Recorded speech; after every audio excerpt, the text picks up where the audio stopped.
illegal would be barred from coming back into the country for 10 years. If the person had been in the country, obviously, less than 180 days, so say they got married, the fact that they got married would not protect them, and if they left the country, they would be barred from coming back for 3 years. So a husband and wife being separated for 3 years is one thing, and that's bad enough. But a husband, wife, and kids with the illegal spouse wanting to get legal, going out and trying to re-enter properly, would not be able to come back for 10 years. That is flipping bull crap. And Mr. Trump is getting ready to kill any waiver of the 3 and 10-year bars. Currently, there is a waiver if you can demonstrate certain conditions. They will waive allowing you to come back in less than 3 years or less than 10 years. Another provision calls on the Department of Homeland Security to begin site visits at places that employ guest workers with L1 visas, and then to expand the site visit program to cover all employment-based visa programs within 2 years. So what that basically means is that there are going to be raids on suspected, not proven, but suspected places of employment that are utilizing people with legal work visas. So they're looking to go in, check everybody's visa, and how they're going to do it is, if you have one of those visas, you have to list exactly where you're going to be working. So they're going to have a ready-made list to go into various companies and check everybody. That one is going to be fought on constitutional basis. That is an invasion of privacy for businesses, private businesses across the country. It is going to be hell. Donald Trump said that he was going to have goon squads or ICE squads going around the country and rounding people up, and that's exactly how he's going to be able to do it. Now, here's one that you're really going to love. Limiting social services. The executive order is protecting taxpayer resources by ensuring our immigration laws promote accountability and responsibility. In a nutshell, okay, what Mr. Trump is going to attempt to do is, if you sponsor a person to come into the country and the person obviously has whatever resources that you or he is provided with, okay, comes in, is doing fine, gets a job, all of a sudden he gets laid off from the job. Now, he's in the country legally, but let's say he has to apply for unemployment, which he is legally entitled to. Well, Mr. Trump is seeking to end that entitlement, and for all people that are immigrating into the country legally and use any kind of public benefit, that would give Mr. Trump the authority to not only deport them, but then turn around and go to you to repay any monies that the government gave them as far as benefits are concerned. That's a great one.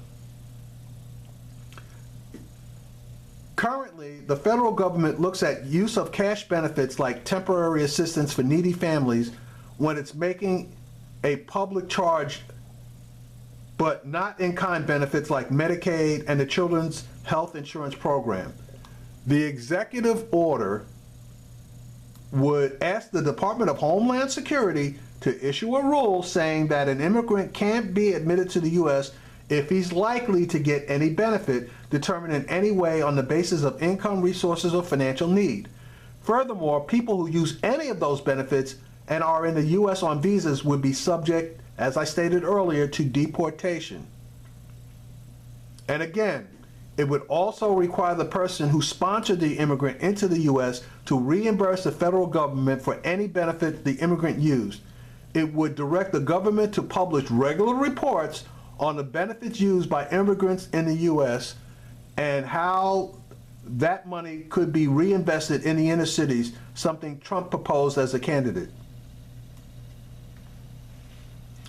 One of the reports requested in the order would be a report on the cost of the entire refugee assistance program, the program by which the U.S. helps refugees get settled, obtain jobs, and learn English. Refugees are responsible for much of immigrant welfare use in the U.S. because they're not selected for their high earning potential. They're selected because of their humanitarian need. But consistent with the forthcoming order restricting refugee admissions entirely, this memo sees refugees as a drain on the public coffers. Therefore, they want to drain your pocket if you were trying to help somebody out. Unauthorized immigrants aren't spared by the order. It would prevent families from getting the child tax credit if the parents are unauthorized, even if the children are U.S. citizens, and it would prevent an unauthorized immigrant from being eligible for Social Security during the time he was unauthorized, even if he was paying into the system, as many do, using a fake Social Security number. But for the most part, this order doesn't crack down on unauthorized immigrants to protect legal immigrants. It cracks down on immigrants, period, and their U.S. citizen children for the sake of the native born.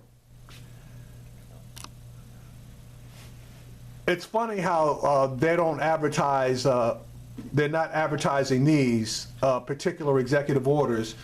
And Mr. Spicer has not been forthcoming with the American people on these proposed orders.